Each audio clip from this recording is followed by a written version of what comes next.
Good morning साथियों, स्वागत है आपका अपने ही YouTube channel Mithila teaching point में। साथियों, आज फिर से हम सक्सेस मास्टर बुक अरिहंत के चैप्टर नंबर फर्स्ट के ही लास्ट टॉपिक करेंगे और उन टॉपिक से रिलेटेड अभ्यास प्रश्न भी करने की कोशिश करेंगे। तो चलिए, इससे पहले हम बालकों के विकास से संबंधित बात किए थे। विकास की कौन कौन सी अवस्थाएँ थी, उन सभी की चर्चा हम किए थे। जो चैप्टर से हटके भी हम बहुत सारे पॉइंट उनमें करवाए थे। तो चलिए, आज है ये लास्ट टॉपिक इनमें है चैप्टर 1 में कि अधिगम। अधिगम देखिए क्या है, किसको कहते हैं अधिगम। देखिए, अधिगम अर्थात इनको इंग्लिश में क्या कहते हैं, लर्निंग। अधिगम का अर्थ होता है सीखना। अधिगम का अर्थ क्या होता है, सीखना। अधिगम एक प्रक्रिया है जो जीवन पर्यंत चलती रहती है एवं जिसके द्वारा हम कुछ न कुछ ज्ञान अर्जित करते रहते हैं। सही बात है। सबसे पहले हम अधिगम के अर्थ को समझते हैं कि अधिगम का अर्थ क्या होता है, सीखना। हम कोई भी चीज़ कब सीखते हैं, जब हमारे व्यवहार में परिवर्तन आता है, हमारे कार्यशैलियों में परिवर्तन आता है, हमारे कार्य करने की शक्ति में, क्षमता में परिवर्तन आता है, तभी हम मानते हैं अधिगम है। अर्थात कह सकते हैं कि व्यवहार में परिवर्तन लाना ही क्या है, अधिगम है। कोई भी चीज़ को सीखना अर्थात हमारे अंदर उन काम के प्रति काबिलियत आना तभी होगा जब हमारे व्यवहार में परिवर्तन होगा। जब भी ऐसा भी देखे होंगे आप, जब भी हम कोई नई चीज़ सीखते हैं तो हमारे कार्यों में, हमारे व्यवहार में, हमारे रहन सहन में क्या हो जाता है, अंतर आ जाता है। तो कोई काम को सीखे और उनके प्रति हमारी जो स्नेह सहानुभूतियाँ हैं वो अलग हो जाती है। अर्थात हमारे अंदर कोई चेंजेज आ जाए तभी हम समझ जाएं कि हम कुछ सीखे हैं, अधिगम किए हैं। इसी तरह से कह रहा है कि अधिगम का अर्थ होता है सीखना। किससे, सीखना से है। अधिगम एक प्रक्रिया है जो जीवन पर्यंत चलती रहती है। अधिगम हम जीवन पर्यंत कुछ न कुछ चीज़ें सीखते रहते हैं, इसलिए कह रहा है कि अधिगम क्या है, एक जीवन पर्यंत चलने वाली प्रक्रिया है। जीवन भर हम कुछ न कुछ ज्ञान अर्जित करते रहते हैं, नॉलेज अर्जित करते रहते हैं, जिसके द्वारा हम कुछ ज्ञान अर्जित करते हैं। कहा है जिसके द्वारा हमारे व्यवहार में परिवर्तन होता है। सही बात है। देखिए क्या कहा कि जिसके द्वारा हमारे व्यवहार में भी क्या होता है, परिवर्तन आ जाता है। किसके द्वारा, जब अधिगम हम करते हैं, कोई भी चीज़ सीखते हैं तो उससे हमारे व्यवहार में परिवर्तन आ जाता है। जैसे मान लीजिए कि हम अशिक्षित थे और धीरे धीरे पढ़ते पढ़ते शिक्षित हो गए, कार्यशैलियों को जानने लगे, रहन सहन को जानने लगे, अनुशासन को जानने लगे, तो हमारे अंदर क्या हो जाता है, चेंजेस आ जाती है। जैसे आप एक छोटे बच्चे को कुछ दिन गांव में रखिए, फिर उनको कहीं एक शिक्षित स्थान पे दे आइए, स्कूल में दे आइए, कॉलेजों में दे आइए, फिर उनको लाइए वहाँ से, तो आपको वो वैसा रिएक्ट नहीं करेगा जैसे पहले करता था, जैसा व्यवहार पहले था। अर्थात सीखने से हमारे व्यवहार में क्या होता है, परिवर्तन आ जाता है।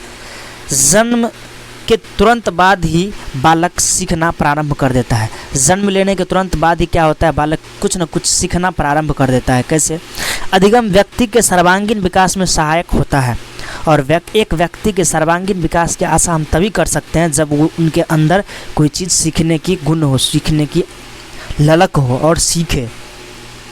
इसके द्वारा अधिगम करके ही क्या होते हैं, हम सर्वांगीण विकास की ओर अग्रसर करते हैं। इसके द्वारा जीवन के लक्ष्यों को प्राप्त करने में सहायता मिलती है। अधिगम के बाद व्यक्ति स्वयं और दुनिया को समझने योग्य हो पाता है। अधिगम के बाद ही व्यक्ति स्वयं को भी समझ पाता है कि मैं क्या हूँ, मैं क्या कर सकता हूँ, मुझे क्या करना चाहिए, और दुनिया को भी समझने लगता है। तो कुछ न कुछ सीखने के बाद ही, अधिगम के बाद ही। दोस्तों, जिनको भी ये सारे PDF के रूप में भी चाहिए तो मेरे टेलीग्राम से जुड़ सकते हैं। टेलीग्राम पे सारा PDF आपको मिल जाएगा और अभी जो हम प्रश्न करवाने वाले हैं वो प्रश्न का भी PDF आपको टेलीग्राम पे मिल जाएगा। आपको अगर अच्छा लगे तो दोस्तों के पास शेयर कर दीजिएगा और सब्सक्राइब तो ज़रूर कर लीजिएगा, बेल आइकन दबा लीजिएगा, जिनसे सारा वीडियोस का नोटिफिकेशन आपको मिलते रहे।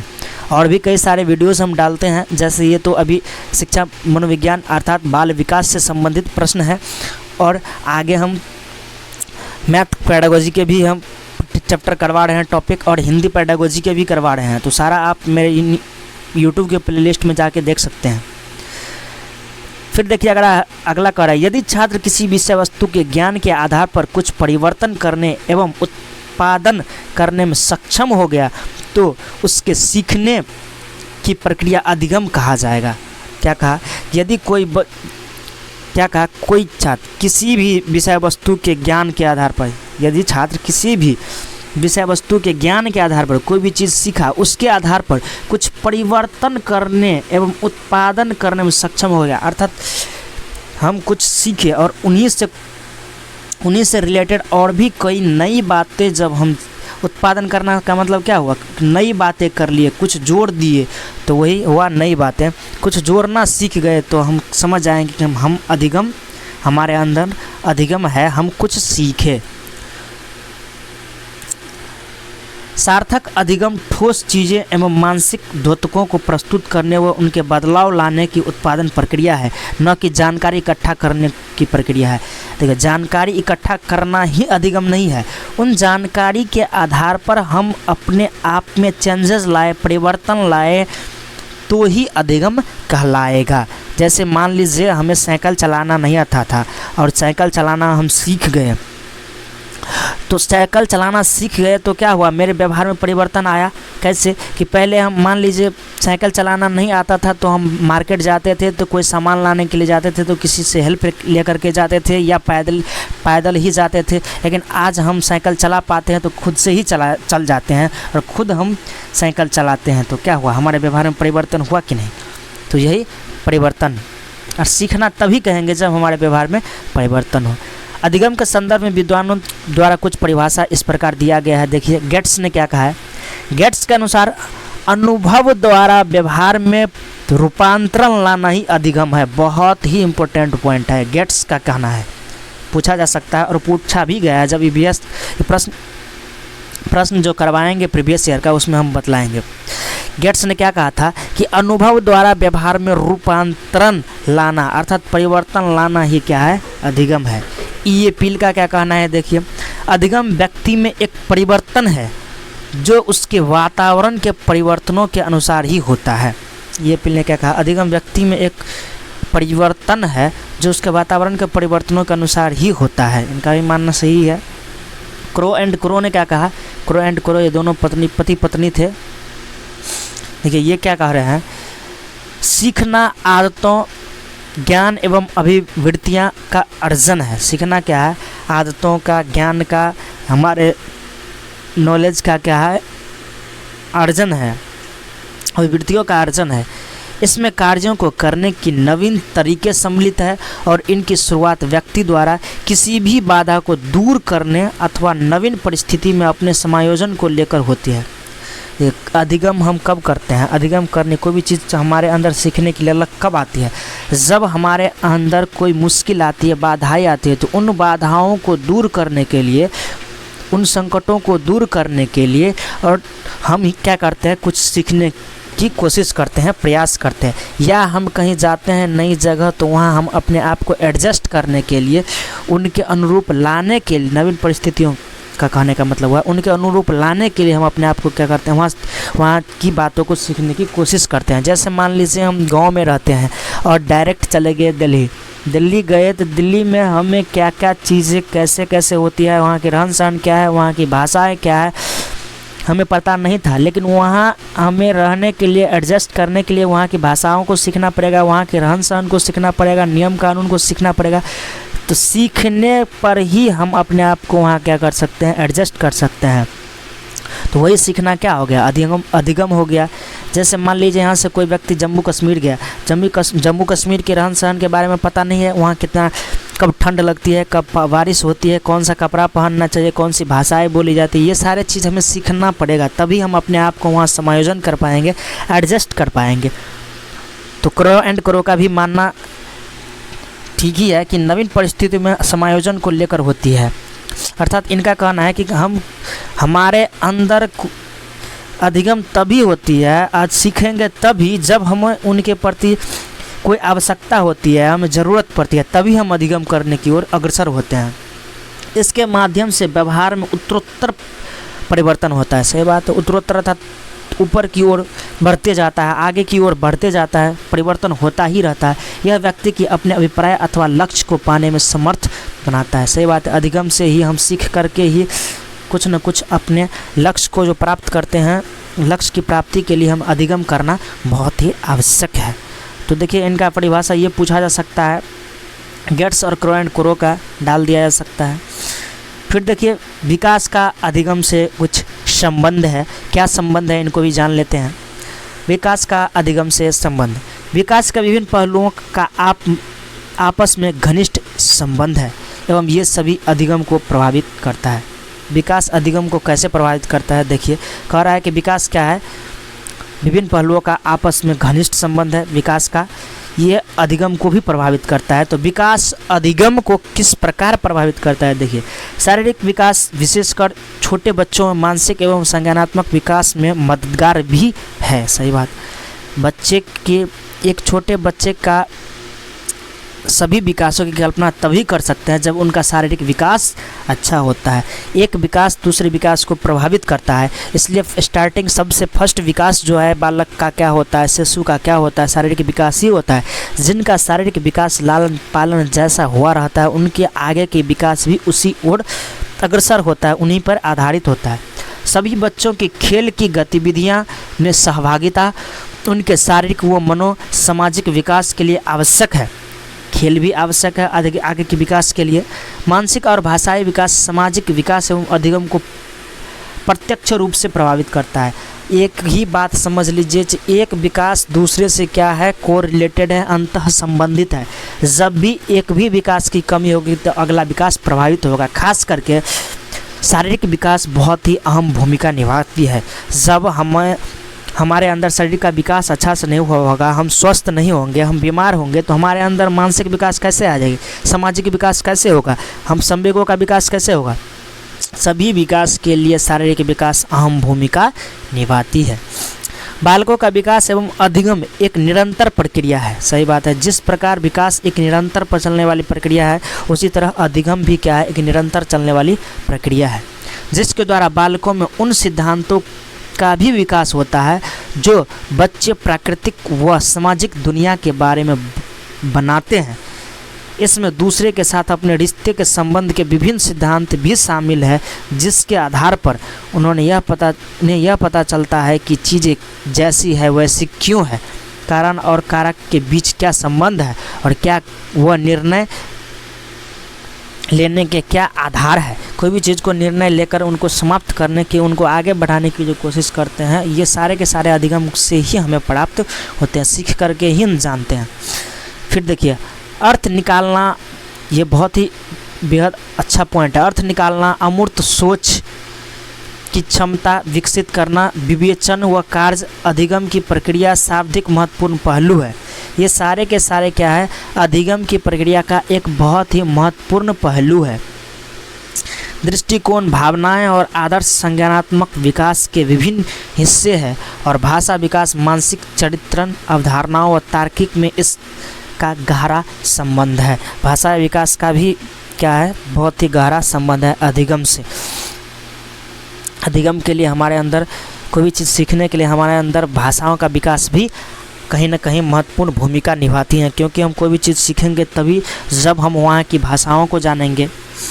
बच्चे व्यक्तिगत स्तर पर एक दूसरे से भी विभिन्न तरीके से सीखते हैं। अनुभव के माध्यम से स्वयं चीज़ें करने, स्वयं कर बनाने, प्रयोग करने से, बढ़ने से, विमर्श अर्थात वाद विवाद से, पूछने, सुनने, उस पर सोचने, मनन करने तथा गतिविधि या लेखन, गतिविधि हुआ जो कोई कार्य करने से, अभिव्यक्ति करने से, दूसरों के सामने बात रख करके अपने विकास के मार्ग में उन्हें इस प्रकार का अवसर मिलना चाहिए। अर्थात बच्चों में अभिव्यक्ति का अवसर मिलना चाहिए, कहीं अपने बातों को रख पाए। खेल के माध्यम से भी सोचते हैं, सुनने से, सोचने से, कोई भी सोचने से भी उनके अंदर परिवर्तन आते हैं व्यवहार में, अर्थात सीखता है, अधिगम होता है। सुनने से भी होता है, अपनी बातों को दूसरे के सामने रख करके भी होता है, प्रयोग करने से भी होता है। तो ये भी बहुत ही अच्छा पॉइंट था, इनको भी आप नोट डाउन कर लीजिएगा। तो आज का जो ये टॉपिक था लेसन नंबर 1 में समाप्त हो गया। तो फिर हम नेक्स्ट चैप्टर में टॉपिक करेंगे। आज हम कुछ प्रश्नों को देख लेते हैं, फिर कल अगले की वीडियोस में हम प्रश्नों को देखेंगे। अभ्यास प्रश्न आ गया। अब 1 नंबर चैप्टर में अभ्यास प्रश्न को देखते हैं। देखिए, जैसा कि आप लोगों को पता है कि हर टॉपिक के बाद हम कुछ न कुछ जो भी उनसे रिलेटेड अभ्यास प्रश्न होता है, चाहे वो प्रीवियस ईयर हो, चाहे वो खुद के बनाए हो, सारे के सारे हम प्रश्न देखते रहते हैं। तो चलिए आज कुछ प्रश्नों को देख लेते हैं, फिर नेक्स्ट वीडियो में देखेंगे। पहला है, विकास की प्रक्रिया में ... जीवन मूल्यों, व्यक्तित्व, व्यवहार इत्यादि के विकास भी शामिल है। विकास की प्रक्रिया में ये जीवन मूल्यों, व्यक्तित्व, व्यवहार इत्यादि के विकास भी शामिल है। किस में शामिल है? दृष्टिकोण में, स्वभाव में, रुचियों में, आदतों में, या किस में ये सारे विकास शामिल है? विकास की प्रक्रिया में किस में शामिल है? दृष्टिकोण में है, या स्वभाव है, रुचियां हैं, आदतों हैं। तो व्यक्ति के विकास की प्रक्रिया में उनके जीवन मूल्य को या उनके व्यक्तित्व को, उनके व्यवहार को इत्यादि को जो ये सारे चीज़ जो शामिल होते हैं, ये हमारे दृष्टिकोण से भी होते हैं, स्वभाव में भी होता है, रुचियों में भी होता है और हमारे आदतों में भी होता है। तभी तो हमारे अंदर जब तक हमें कोई भी चीज़ करने की रुचि नहीं होगा या कोई भी चीज़ करने की हमारे अंदर आदत नहीं होगा या उनकी दृष्टिकोण नहीं होगा या उनकी नज़रिया नहीं होगा, तब तक हम उन कार्य को सफल नहीं कर सकते हैं। तो उनसे अच्छा स्वभाव भी होना चाहिए, रुचियाँ भी उनके प्रति होनी चाहिए और उन कार्य को करने की हमारे अंदर आदतें भी होना चाहिए, एबिलिटी भी होना चाहिए, योग्यताएं भी होना चाहिए। तो ये सारे के सारे पॉइंट सही हो सकता है। तो यहाँ देखिए ऑप्शन नंबर 4 सही आंसर होगा। चलिए नेक्स्ट प्रश्न देखते हैं। नेक्स्ट प्रश्न क्या है? बाल विकास के अध्ययन में निम्नलिखित में से किन बातों को शामिल किया जाता है? बाल विकास के अध्ययन के लिए आप किन किन बातों को शामिल करेंगे? पहला है, आयु के साथ होने वाले परिवर्तनों का क्या स्वरूप होता है? बालक में होने वाले परिवर्तनों का विशेष आयु के साथ क्या संबंध है? ये सारे तो हम बाल विकास में पढ़ते हैं। बालकों में पाई जाने वाली व्यक्तिगत भिन्नताओं के लिए किस प्रकार के आनुवंशिक एवं परिवेशजन्य प्रभाव उत्तरदायी होते हैं? ये सारे के सारे चीज़ हम कहाँ पढ़ते हैं? बाल विकास में पढ़ते हैं। बाल विकास के अध्ययन के लिए ये सारे बातें इनमें शामिल होता है। तो यहाँ भी ऑप्शन नंबर 4 ही सही होगा, क्योंकि चारों के चारों पॉइंट क्या है? पॉजिटिव ही है। हम जैसे प्रश्न छांटने की विधियां भी बतलाए थे कि हमें नहीं भी पता हो टॉपिक फिर भी हम छांट लेंगे कि तो कैसे छांटेंगे? उनमें ये देखेंगे कि प्रश्न पॉजिटिव है या नेगेटिव। अगर प्रश्न पॉजिटिव होता है तो हमें आंसर भी पॉजिटिव ही लेना है और सारे नेगेटिव को छांट देना है। जब प्रश्न नेगेटिव हो तो आंसर भी हमें नेगेटिव ही लेना है और सारे के सारे प्रश्न जितना भी उसमें पॉजिटिव होगा ऑप्शन सारे के सारे छांट देंगे। तीसरा नंबर देखिए क्या है कि आप अपनी कक्षा में से कुछ छात्रों को चुनकर 6 महीने में उनमें होने वाले विकास की एक रिपोर्ट तैयार करना चाहते हैं। तो इसके लिए आप निम्न में से क्या चुनेंगे? आपके कक्षा में कुछ बच्चे हैं, उनमें से चुन करके कुछ बच्चे को लिए और उनके 6 महीने का रिपोर्ट तैयार करना चाहते हैं कि उनके अंदर कितना विकास हुआ, कितना वृद्धि हुआ। तो आप क्या करेंगे? क्या चुनेंगे? क्या क्या उनके इन रिपोर्ट में आप क्या क्या लिखेंगे?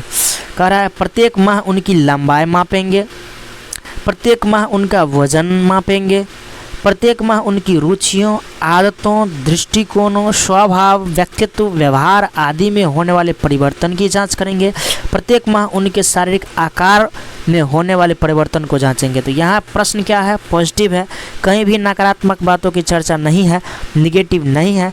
तो हमें क्या करना है? निगेटिव बातें छांट देनी है। अब देखिए प्रत्येक माह उनकी लंबाई मापेंगे, इनसे उनके व्यक्तित्व के बारे में, उनके चरित्र के बारे में या उनके अंदर की बातों की या उन बालक क्या है, कितना विकास हुआ है, इनसे थोड़ी ना सिर्फ लंबाई मापने से थोड़ी पता चलेगा, नहीं चलेगा। 2 नंबर में भी नहीं होगा, क्योंकि प्रत्येक माह उनका वजन तोलेंगे, वजन तोल के थोड़ी उनके बारे में पता कर सकते हैं, नहीं। लेकिन 3rd नंबर क्या है? प्रत्येक माह उनकी रुचियों को, आदतों को, दृष्टिकोणों को, स्वभावों को, व्यक्तित्व को, व्यवहार को नापेंगे। तो 3rd नंबर ऑप्शन सही होगा। प्रत्येक माह उनके शारीरिक आकार में होने वाले परिवर्तन, 4 नंबर भी क्या है? गलत है। सबसे अच्छा पॉइंट कौन लगा? 3rd नंबर, इसलिए 3rd नंबर ऑप्शन सही होगा। कौन सा होगा? ऑप्शन नंबर 3rd यहाँ सही आंसर होगा। चलिए नेक्स्ट प्रश्न करने की कोशिश करते हैं। नेक्स्ट क्या है? निम्नलिखित में से कौन सा कथन सत्य है? सत्य कथन को हमें चुनने के लिए कह रहा है। देखिए, दृष्टिकोण, भावनाएं और आदर्श संज्ञानात्मक विकास के विभिन्न हिस्से में और भाषा विकास, मानसिक चरित्र, अवधारणाओं और तार्किक से इनका गहरा संबंध है। फिर कह रहा है सभी बच्चों को स्वस्थ शारीरिक विकास सभी प्रकार के विकास की पहली शर्त नहीं है, ऐसा नहीं है। सभी बच्चों को स्वस्थ शारीरिक विकास सभी विकास से पहले क्या होना चाहिए, उनका शारीरिक विकास होना चाहिए, स्वस्थ होना चाहिए। शारीरिक विकास से ही अन्य विकास को आगे की ओर उन्मुख करता है। तो शारीरिक विकास कह रहा है कि पहली शर्त नहीं होना चाहिए, तो गलत कर रहा है, होना चाहिए पहला शर्त। 2 नंबर तो वैसे ही छट गया। 3 है मानसिक व भाषाई विकास सामाजिक विकास एवं अधिगम को अप्रत्यक्ष रूप से प्रभावित करता है। नहीं, सभी विकास एक दूसरे से कोरिलेटेड है और प्रत्यक्ष रूप से प्रभावित भी करता है। कोई एक विकास की कमी होगी तो बच्चों के सर्वांगीण विकास की आशा हम नहीं कर सकते हैं। 3rd नंबर भी गलत हो और 2nd नंबर भी गलत। 4 देखिए, बालक के संतुलित विकास एवं उनमें संवेगात्मक विकास की नहीं बल्कि शारीरिक विकास की अहम भूमिका है। ऐसा नहीं है, केवल और केवल शारीरिक विकास की ही अहम भूमिका है। सभी विकास बच्चों के कभी भी सर्वांगीण विकास के लिए अहम भूमिका है सभी विकास का। तो 4 नंबर भी गलत। 2nd, 3rd और 4 गलत है। तो कौन सा हो जाएगा ऑप्शन नंबर इसका 1st सही आंसर हो जाएगा, ऑप्शन नंबर 1st। चलिए नेक्स्ट क्वेश्चन देखते हैं। क्वेश्चन नंबर 5 कह रहा है किसके परिणाम स्वरूप बालक अपने निरंतर बदलते हुए वातावरण में ठीक प्रकार समायोजन करने में सक्षम हो पाता है। अशाब्दिक उपयुक्त विकल्प का चयन कीजिए। अर्थात किसके द्वारा बालक अपने बदलते हुए वातावरण में खुद को अच्छा से समायोजित कर लेगा। संज्ञानात्मक विकास के कारण या शारीरिक विकास के कारण, भाषाई विकास के कारण या संवेगात्मक विकास के कारण। तो कहीं भी हम जाएंगे, नए वातावरण में जाते हैं तो वहाँ हम अपने बुद्धि का प्रयोग करते हैं, अपने मानसिक विकास का प्रयोग करते हैं, संज्ञान का प्रयोग करते हैं, ज्ञान का प्रयोग करते हैं। तो सबसे अच्छा पॉइंट कौन होगा, ऑप्शन नंबर 1st। ऐसा नहीं है केवल भाषा विकास होगा और हमारे अंदर मानसिक विकास ही नहीं होगा तो हम कैसे कर पाएंगे। शारीरिक विकास होगा लेकिन हमारे अंदर बुद्धि नहीं होगा तो हम कैसे उनमें एडजस्ट कर पाएंगे नए वातावरण में अपने आप को। और संवेगात्मक विकास होने से ही हम क्या अपने आप को एडजस्ट कर पाएंगे, नहीं। तो सबसे अच्छा पॉइंट कौन होगा, ऑप्शन नंबर 1st कि उनके अंदर संज्ञानात्मक विकास होना चाहिए, उनमें बुद्धि होना चाहिए, तर्क करने की शक्ति होनी चाहिए, सोचने समझने की शक्ति होनी चाहिए। तो ऑप्शन नंबर 1st सही होगा। तो चलिए दोस्तों, फिर हम नेक्स्ट वीडियो में मिलते हैं इन्हीं अभ्यास प्रश्न के साथ। कल कोशिश करेंगे जो भी बचे हुए 35 से 40 क्वेश्चन हैं उन सभी को करने की कोशिश करेंगे। चलिए फिर मिलते हैं नेक्स्ट वीडियो में नए कंटेंट के साथ। जो भी मित्र चैनल पर नए हैं चैनल को सब्सक्राइब और लाइक कीजिए, दोस्तों के पास शेयर ज़रूर कीजिएगा। और इन्हीं तरह की वीडियोस पाने के लिए बेल आइकन ज़रूर दबा लीजिएगा। जैसा कि आप लोगों को पता है कि दिसंबर मंथ में हम सारे के सारे टॉपिक कर चुके होंगे। दिसंबर के लास्ट तक हम कोशिश करेंगे कि सारे के सारे टॉपिक, अभी 3 अध्याय चला रहे हैं एक साथ, 3 सब्जेक्ट चल रहा है, तो सारे के सारे सब्जेक्ट आप देख सकते हैं। थैंक यू, धन्यवाद, बाय बाय।